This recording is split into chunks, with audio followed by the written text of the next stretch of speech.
The Power of Judgment Audiobook Part 1. Mentor Noriega now. If our decisions are constantly influenced by the accumulated experiences, the expectations we form, the people around us and the ideas we encounter during our lives, an inevitable question arises. How can we build an increasingly solid criterion to decide what deserves our trust? After observing how external messages and our own internal dialogue can modify the way we interpret reality, it is advisable to move on to an even more practical question. Intellectual maturity does not only consist of knowing how to act or recognize the influences that intervene on our decisions. It also requires learning to rigorously examine what we think we know. Every day we receive affirmations, advice, promises and recommendations from very different people. Some come accompanied by experience and solid arguments. Others are convincing because of the confidence with which they are pronounced. Learning to distinguish both situations is an essential ability to maintain control over our decisions. During any given day we can hear numerous statements without paying much attention to their basis. An acquaintance assures with absolute confidence that a certain financial investment represents an opportunity that should not be missed. A colleague in the office argues that a specific strategy will solve a recurring technical problem. Another person says that an organization method completely transformed his productivity. A short online video presents a seemingly simple solution to a complex business conflict, while a trusted professional recommends a concrete path to course correction. All of these statements may be true. They may also contain errors, exaggerations, or ideas obtained from incomplete information. The security of the speaker does not allow us to distinguish one possibility from the other. There is a considerable distance between hearing a convincing statement and having good reasons to believe it. Let's think about a common expression within the business world. This initiative is very profitable. At first glance it seems like a clear statement. In reality, we still know very little. Profitable for whom? For all participants or mainly for whoever directs the activity? How long has that profitability been maintained? How much capital was necessary to provide at the beginning? What are the monthly expenses? How many hours of work does it require? Are we talking about total income or the profit that remains after covering costs and taxes? We also need to know if we are observing a common result or an exceptional case that could hardly be reproduced. A single word, profitable, can hide completely different realities. Let's visualize for a moment two businesses that bill the same amount for a year. The first requires a considerable initial investment, maintains high expenses and requires very long hours. The second operates with a simpler structure, retains a greater margin and requires fewer resources to operate. Simply saying that both generate income does not provide enough information to assess which offers better conditions. Before deciding whether a claim deserves our trust, we need to understand what it is actually claiming. This caution is especially important when someone uses their own experience as evidence. This method works because it worked for me. Personal experience deserves to be heard. It may reveal possibilities we were unaware of, show difficulties we had not considered, or point out an interesting direction for investigation. What a single case cannot do is demonstrate by itself that the same result will appear in different circumstances. If we want to learn from that testimony, we need to go deeper. What happened during the process? What other circumstances changed at the same time? How long did it take before seeing results? What happened to other people who followed a similar path? Are there cases where the same method produced a different outcome? These questions are not intended to discredit the experience of the speaker. They aim to discover what we can really learn from it. An individual experience can start an investigation. Making it immediately a rule that applies to everyone eliminates too many variables. We must also recognize that not all claims require the same verification effort. If a family member tells us that there is freshly brewed coffee in the kitchen, carefully checking the reliability of the information would make little sense. If you are wrong, the consequences are hardly important. The situation changes when someone recommends investing all our savings in a fund, ensuring that it is impossible to lose money. Now the consequences of accepting an incorrect statement can affect years of effort and financial stability. Therefore, we need much stronger reasons before acting. This difference allows us to establish a simple principle. The greater the possible impact of a decision, the higher the quality of the information used to make it. We do not need to investigate every everyday comment with the same intensity. We need to reserve our analytical capacity for those statements capable of significantly modifying our finances, our work, our relationships, or the direction of our decisions. Here another essential distinction appears. Trusting a person does not mean automatically granting equal confidence to all their opinions. We can deeply appreciate a family member and recognize that they may make mistakes when talking about a subject they barely know. We can respect a professional's track record and still ask what information supports a particular recommendation. Even someone honest, experienced, and well-intentioned can incorrectly interpret data or express an opinion outside their domain. Questioning a statement does not imply questioning the integrity of the person who utters it. We can listen respectfully and at the same time retain our ability to ask, what reasons support this idea? What information supports it? What part do we know and what part are we assuming? What should I check before acting? These questions shift our attention from the personality of the speaker to the quality of what they are saying. And that change is fundamental. Because when an important decision is at stake, the most useful question is not just who says it. The question that can really protect our judgment is another. How do you know? Admiring a person's qualities is compatible with recognizing that their opinions may also contain errors.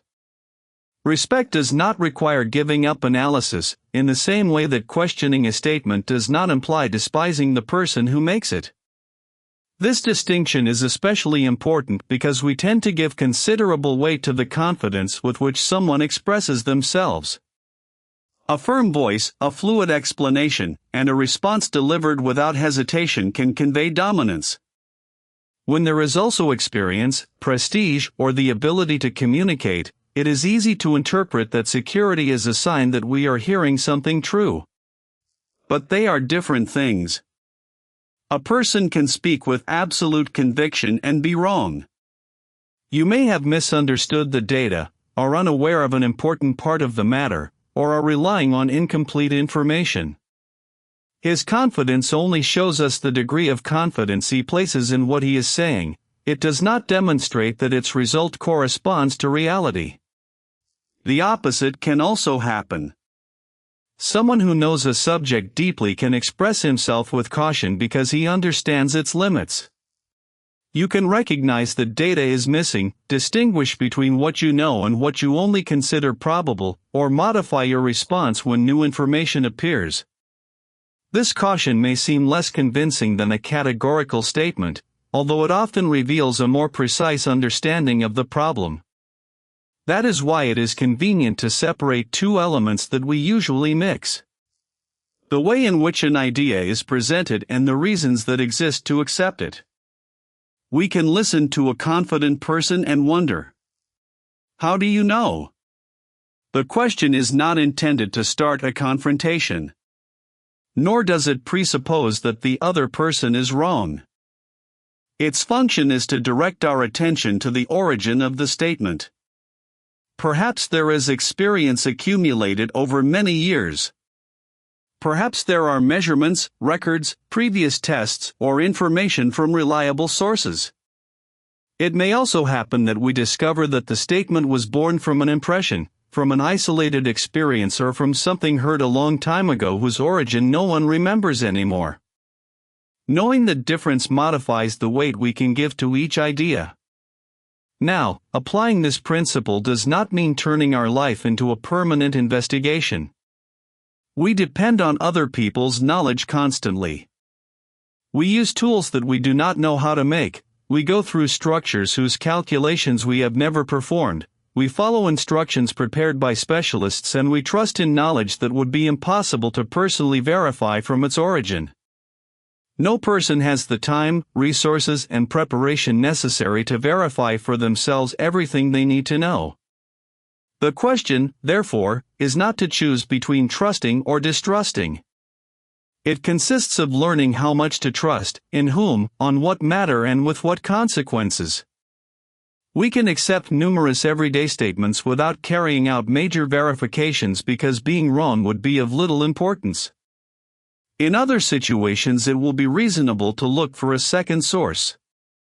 And when a decision could involve a significant amount of money, years of work, or consequences that are difficult to reverse, we will need a much firmer foundation before moving forward.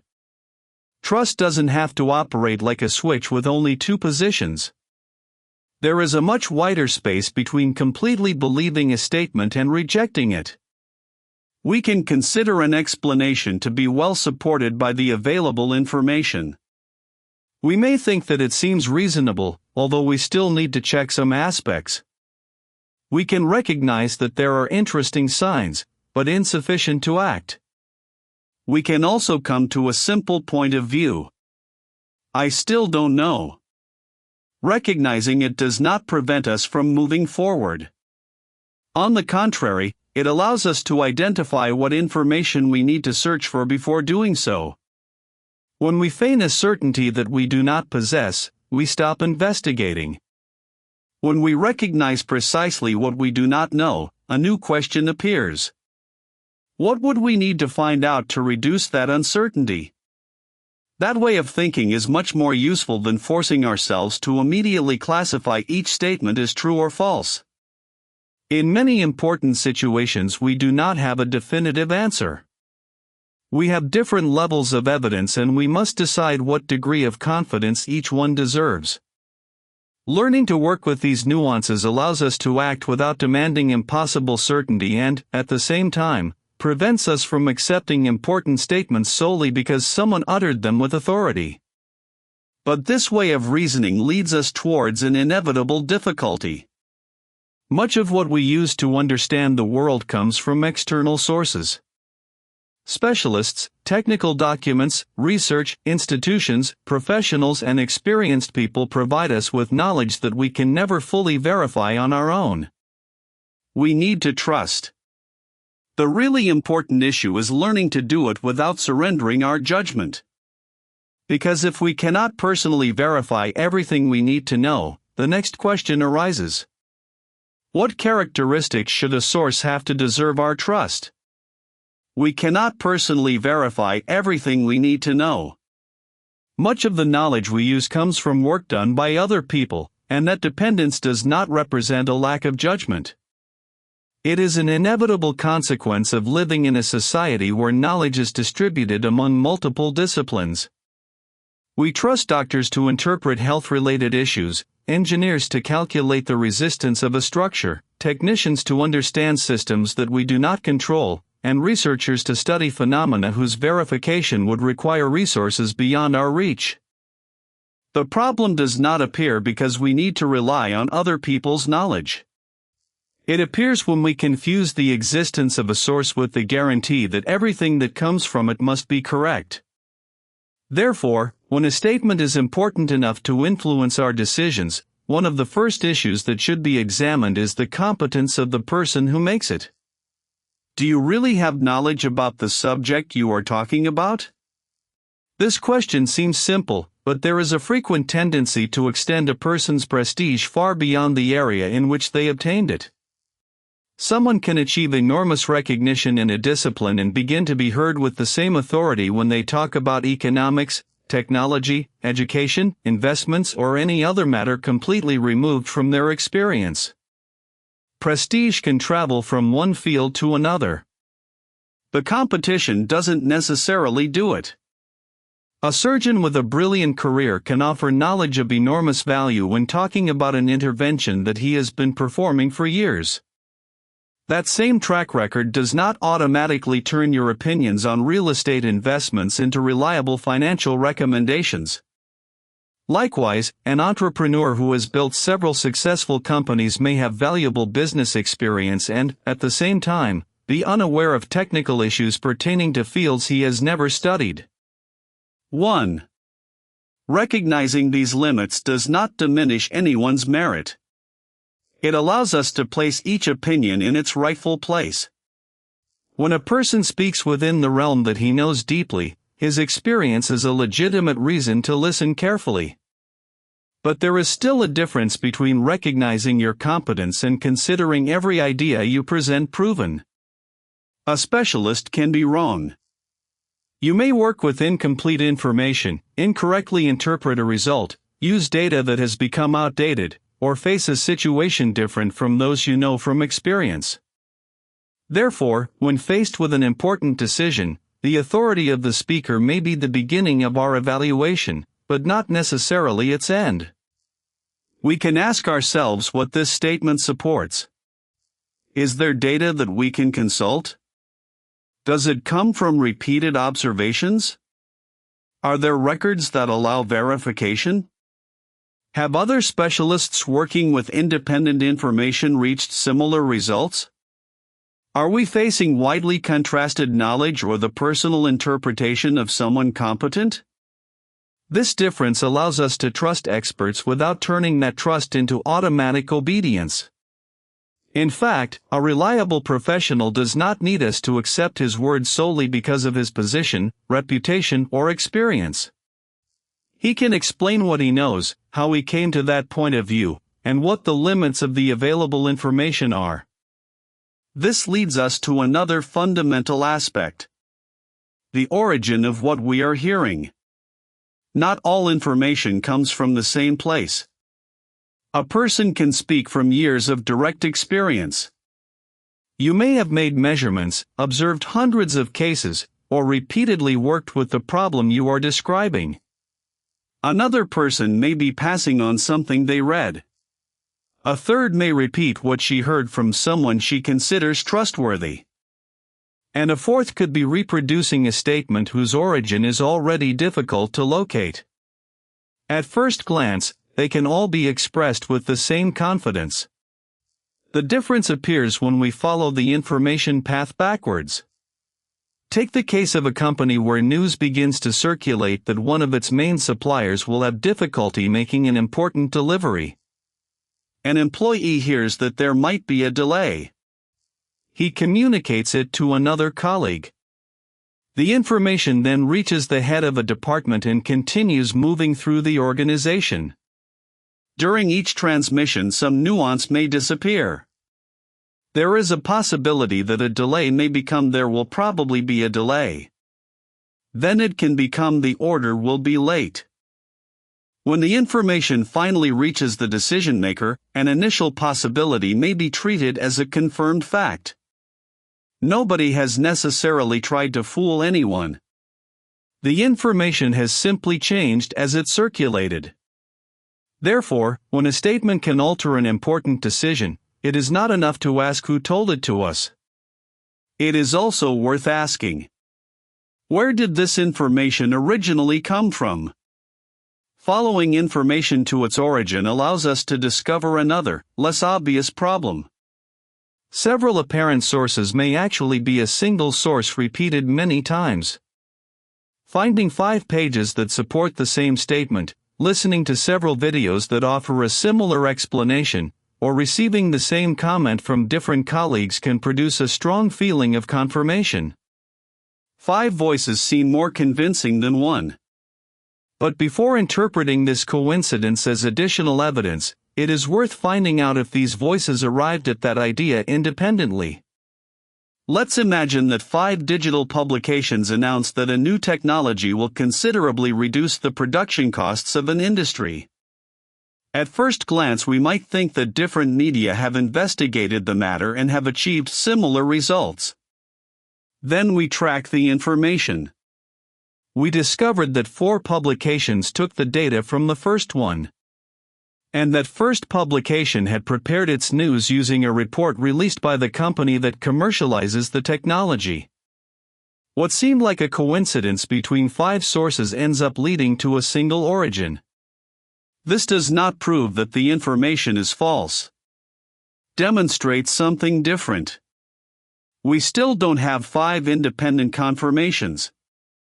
Repetition increases the visibility of a claim, not necessarily the quality of the evidence supporting it. This difference is especially important on the internet, where the same information can spread extremely quickly. A statement initially published in a report can later appear in articles, videos, conversations, and networks until it creates the impression that there is broad agreement. If all this content depends on the same origin, counting how many times we find the statement provides less value than discovering where it comes from. Therefore, when the consequences of a decision justify a deeper verification, it is advisable to look for sources that have arrived at their ideas through their own information or different methods. If several independent lines point in a similar direction, our confidence can increase with better fundamentals. We also need to look at the interests surrounding the information. Virtually all people and organizations have some type of incentive. A company wants to sell. A professional wants to preserve his reputation. A medium needs to attract an audience. A worker may attempt to defend a previous decision. An advisor charges for offering certain services. The existence of such interests does not automatically make a statement false. A manufacturer may know their product better than almost anyone else. A seller can provide completely correct technical information about what he sells. A paid specialist can perform an excellent analysis. The error would appear if we used the existence of an interest as sufficient evidence to discard everything that source claims. The useful question is another. How might this interest influence the information I am receiving? If a company presents the advantages of a machinery that it intends to sell to us, we can listen to its explanation and take advantage of the technical knowledge it has. At the same time, it will be reasonable to check through other sources aspects such as maintenance costs, component life, common breakdowns, or the performance obtained by companies that already use that equipment. We do not need to accuse the seller of deceiving us. We need to understand what information you are uniquely qualified to provide and what information deserves further verification. There is also another characteristic that can help us evaluate a source. Its relationship with uncertainty. A trustworthy person does not need to pretend that he knows all the answers. When the information available does not allow a firm closure to be reached, recognizing this can be a sign of rigor.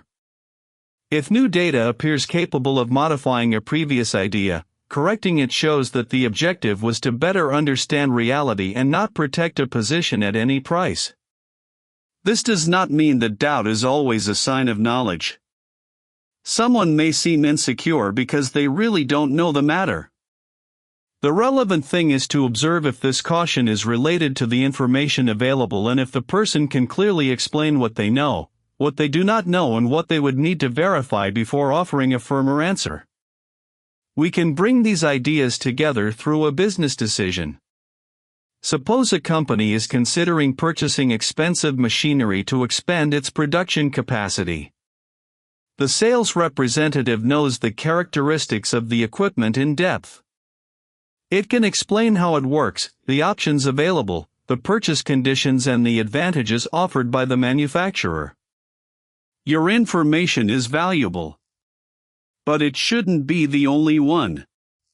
The plant's technical manager can study whether the machinery is compatible with existing facilities and what modifications would be necessary to incorporate it. Companies that have been using similar equipment for a long time can provide information on breakdowns, maintenance, and performance after thousands of hours of operation. Internal records make it possible to verify whether there is sufficient demand to justify the investment. The financial department can study what would happen to the company's liquidity if the results took longer than expected. Each source looks at a different part of the problem. No one need have the entire answer on their own. The quality of the decision increases when we gather information from people capable of answering different questions, and we also understand the limits of what each person can tell us. In this way, evaluating a source is no longer reduced to a simple question. Do I trust this person? We can formulate much more precise questions. Do you have relevant experience in this matter? Where does your information come from? Did you get it directly, or are you reproducing it? Are the sources that appear to coincide really independent? What interests can influence the way data is presented? Do you recognize what you cannot yet know? Is there evidence that allows you to contrast your conclusions? These questions do not guarantee that we will never accept wrong information. Its function is to reduce the ease with which a statement can become a certainty solely because it has been repeated, presented with authority, or uttered by someone we trust. But even after performing all these checks, another problem remains. We can have correct information and still interpret it wrong. Two facts can appear together repeatedly. One may occur immediately before another. The figures may even show that both variables are moving in the same direction. And our first explanation may seem completely logical. None of this yet proves that one caused the other. Here begins a different difficulty. We no longer need to just find out if the information is reliable. We need to learn what conclusions it actually allows us to obtain. When two events appear very close in time, our first reaction is usually to connect them. Something happens, then a result appears, and we construct an explanation. This happened because of that. The sequence may seem obvious. The problem is that the order of events does not by itself prove that a cause and effect relationship exists. That two variables change at the same time is not enough. These coincidences can provide us with a valuable clue and help us formulate a hypothesis worth investigating. What they still do not allow is to affirm that we have discovered the cause. Let's think about a professional who decides to improve his performance and modify several parts of his routine during the same month. He begins to sleep more hours, changes some eating habits, eliminates most of the digital distractions during his day, organizes his tasks more precisely, and begins to use a new time management technique that he found on the internet. A few weeks later, you notice that you work better, complete more tasks, and stay focused for longer periods. The improvement exists. Then it concludes. The new organization technique has changed my performance. It is possible. But we still don't know. During that same period, he modified several conditions. Better sleep may increase your energy. Reducing phone interruptions may have allowed you to stay focused longer. Clearer planning could have prevented me from wasting part of the day deciding what to do next. It is even possible that the improvement came from a combination of several changes and not just one. If we modify 5 variables simultaneously and then observe a different result, we will have difficulty knowing how much each one contributed. That is why there is a question that should be kept when we try to understand a result. What else changed at the same time? This question can prevent us from giving all the credit or all the responsibility to the element that is simply more visible. The same difficulty constantly appears in business. Let's consider the situation of a company that completely renews its website. Modify the presentation of your products, simplify navigation, and reorganize the purchasing process. Over the following month, digital sales increase by 20%. The first explanation seems obvious. The new page has increased sales. It may be true. But before accepting it, we need to look at what else happened during those weeks. Perhaps the company simultaneously launched an advertising campaign. Perhaps that period coincides each year with an increase in demand. Maybe a person with a large audience recommended one of your products. It could also have happened that a major competitor temporarily stopped selling a similar alternative. Any of these factors could have contributed to the growth. Several could even have acted at the same time. None of this proves that the new design is worthless. What it shows is that we still need to separate the possible explanations before attributing the entire result to it. We could compare sales with similar periods of previous years. Examine where the new buyers came from. Observe if the percentage of visitors who ended up making a purchase increased. Study which products grew the most and check if the improvement continues when other favorable circumstances disappear. Each piece of information allows us to get a little closer to a solid explanation. This way of analyzing the results also avoids another common mistake: believing that when two variables advance together, one is necessarily pushing the other. Sometimes neither directly causes the other. Both may be responding to a third factor that we have not yet considered. Consider a factory where, over several months, the additional hours worked by employees and the total number of units produced increase simultaneously. Someone could look at the logs and conclude, when we increase working hours, production increases. The relationship seems reasonable. But then we examine the context. We discovered that those months coincide with the season of greatest demand. Due to the increase in orders, the company extends shifts, incorporates temporary personnel, uses its equipment for more hours, and increases the volume of materials purchased. Now a different explanation appears. The additional hours and production growth were advancing together because both responded to increased demand. This considerably changes what we can learn from the data. If we had accepted the first explanation, we could try to increase the hours during any time of the year hoping to reproduce the same result. But if the real force driving both changes was demand, repeating only part of that situation could produce very different consequences. That is why discovering that two events appear related constitutes the beginning of an investigation, not necessarily its conclusion. Before stating that one produced the other, it is worth asking ourselves, what other explanations could produce the same result? What changed during that period? Is there any third factor capable of influencing both? Does the same effect appear when other conditions remain similar? And what happens when we try to reproduce it in different circumstances?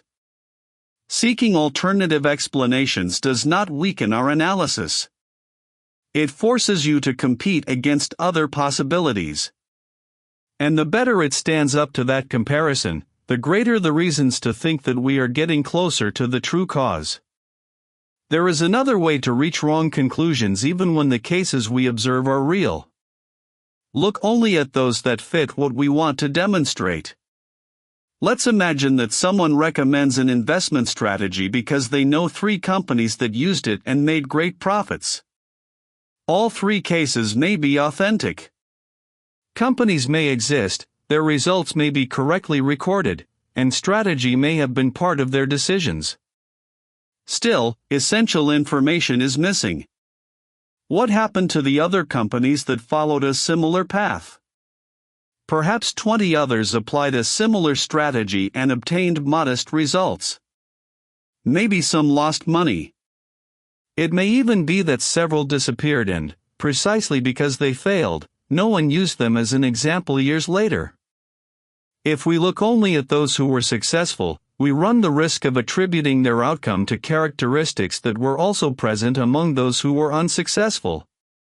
This difficulty appears especially clearly when we study the stories of people who achieved prominent positions. We can analyze businessmen, athletes, artists, or recognized professionals and find shared characteristics among many of them. Perhaps they worked very long days. Maybe they took big risks early in their careers.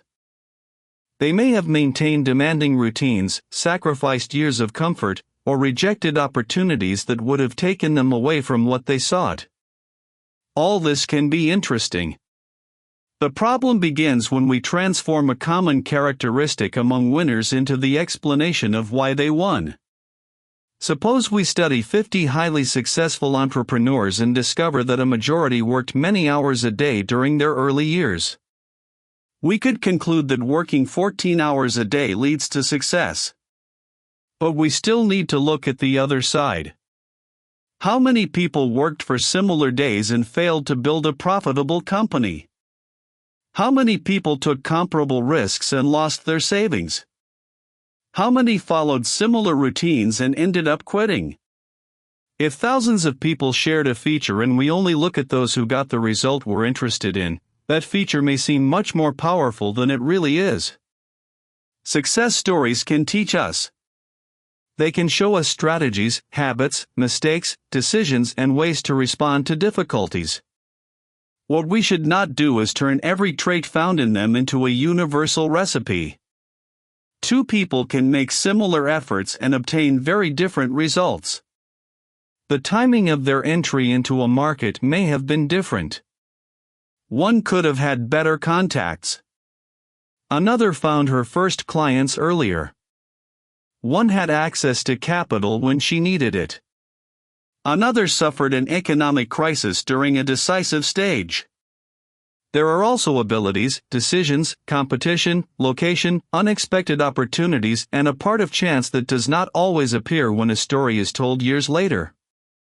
Stories tend to become more orderly when we know the ending. We look back and each decision seems to lead naturally to the next. Events make sense, mistakes seem to be part of necessary learning, and opportunities end up fitting into a coherent sequence. The reality experienced while everything was happening was much less clear. That is why a convincing explanation should not be confused with a demonstrated explanation. A story can be perfectly constructed and still attribute too much importance to some factors while leaving others out. If we want to get closer to the causes, we need to compare.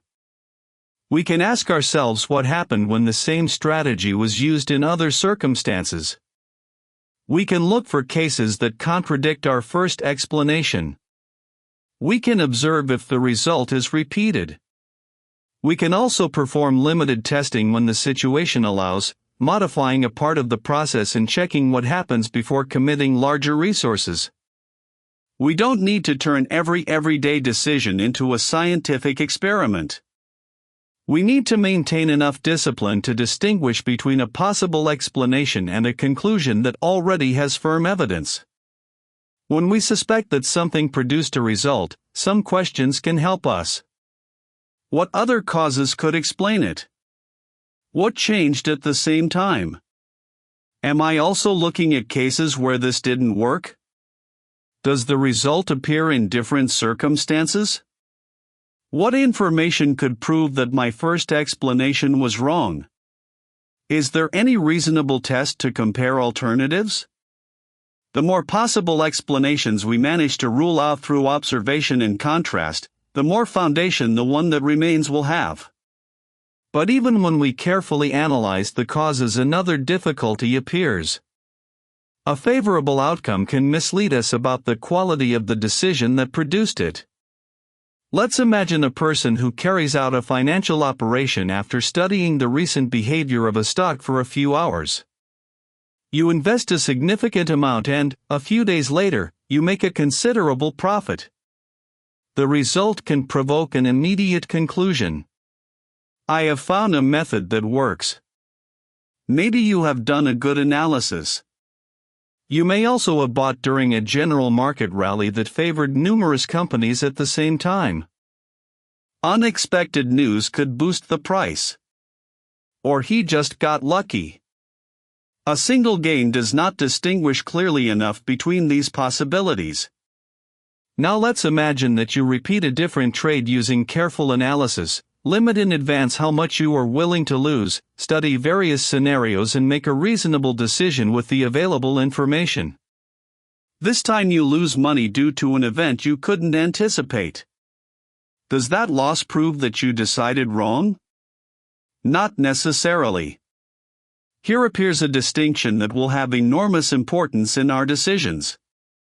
The result and the quality of the process that led to it are not the same thing. An irresponsible choice can end well. A carefully reasoned choice can end badly. Chance can intervene in both. If we judge all our decisions solely by what happened next, we may learn precisely the wrong lesson. We might repeat reckless behavior because it once produced benefits. We might also abandon a sensible way of deciding because it once ended with an adverse outcome. Therefore, after knowing the outcome, we need to return to the moment before the election. What information did we have then? What risks did we know? What alternatives were possible? What reasons do we use? What part of the result depended on our actions and what part appeared later without our being able to anticipate it? Answering these questions allows us to evaluate something much more important than an isolated success. It allows us to evaluate how we are deciding. To evaluate a decision after knowing its result, we need to do something that is not always easy. Go back to the moment when we still didn't know what was going to happen. Once the outcome is known, everything seems more obvious. The signs of a problem seem clear. The correct alternative seems to have been before us from the beginning. We may even wonder how we did not see what is now so easy to recognize. But we are observing the past with information that we did not have then. Therefore, if we want to fairly judge the quality of a decision, we need to reconstruct the conditions that existed when it was made. What information was available? What alternatives could really be considered? What risks had we identified? What consequences could each option produce? What reasons supported our choice? Did we ignore any important information that was within our reach? These questions allow us to separate what we could know from what we only discovered later. Let's imagine two managers who must choose a business strategy in a time of uncertainty. The first studies the available data, compares several alternatives, calculates how much the company could lose if the forecasts are not met, and listens to the objections of his team before deciding. Finally, choose the option that, with the information available, seems to offer a reasonable relationship between opportunity and risk. Weeks later, something happens that no one had predicted. A regulatory modification alters the conditions of the sector and the strategy ends up generating losses. The second person in charge acts differently. You make a decision during a meeting without sufficiently studying the numbers, ignore several warnings from your team, and commit a considerable amount of resources because you are convinced that the opportunity will work. Shortly after, one of your main competitors unexpectedly leaves the market. The company receives a large number of new customers and makes significant profits. If we look only at the results, the second person in charge seems to have made the best decision. But that conclusion could teach us the wrong lesson. The first used a reasoned process and found an event that he could hardly anticipate. The second took risks that he had barely studied and ended up benefiting from a favorable circumstance that he had not foreseen either. Profit does not retrospectively convert your recklessness into good judgment. Likewise, the loss of the former does not in itself prove that his reasoning was incorrect. This does not mean that we should ignore the results. The results contain information. If a strategy fails, we need to study what happened. Maybe signs appeared that we should have detected. Maybe we calculated a variable wrong. Maybe our estimates were too optimistic or we used insufficient information. It may also happen that the reasoning was reasonable and that a circumstance that was difficult to anticipate changed the outcome. The task is to discover which of these explanations best approximates what happened. Here chance comes into play. Recognizing its existence does not mean affirming that our decisions are unimportant. It means understanding that our actions influence probabilities, but do not control all the circumstances that participate in the outcome. An operations manager can review a factory's processes, check the quality of supplies, properly train personnel, maintain equipment, and prepare alternatives to respond to foreseeable failures. Each of these actions reduces risks. Even so, there may be a general power outage, an external breakdown in the supply chain, or any other event that is difficult to anticipate. Preparation does not control the future. Improves our position in front of him. This difference changes the way we can think about many decisions. Instead of asking us, "Will it work?" we can consider, "What reasons do I have to think that this option offers better possibilities than the alternatives?" Instead of demanding ourselves, "I have to make sure nothing goes wrong," we can ask ourselves, "What are the main risks and what can I do to reduce their impact?" And rather than viewing a decision as something we must defend forever, we can establish from the beginning what future information would justify revisiting it. Thinking this way allows us to abandon a false need for certainty. A company does not need to know with absolute certainty that a new line of activity will be successful before studying it. You need to understand your costs, estimate demand, identify the main risks, calculate how much you can commit and decide what signals you will use to assess whether it is worth proceeding. A professional also does not need to know in advance all the consequences of a job change. You can compare scenarios, study what you would lose and what you could gain, calculate how long you could sustain a transition, and establish what conditions would make it reasonable to move forward. In many important decisions, we do not choose between a completely safe option and a completely wrong option. We choose between possibilities that contain different levels of uncertainty. Our job is to use the information available to improve probabilities, limit consequences we are not willing to endure, and retain the ability to correct when new data becomes available. This also modifies the way we interpret our own successes.